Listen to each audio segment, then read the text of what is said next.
Assalamualaikum bosku, kembali lagi dengan channel Tukang Kayu Official bosku. Di video kali ini saya akan berbagi tip dan trik sederhana untuk memotong papan dengan mesin circular saw. Untuk tukang kayu yang sudah profesional atau jam terbangnya sudah tinggi, ini mungkin tanpa memakai trek ini sudah bisa lurus atau presisi.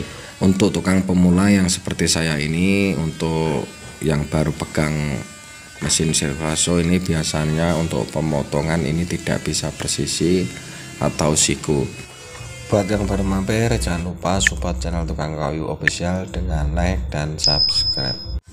Untuk cara membuatnya cukup sederhana bosku. Ini bosku silahkan tonton dan perhatikan benar-benar agar video ini bisa bermanfaat dan berguna.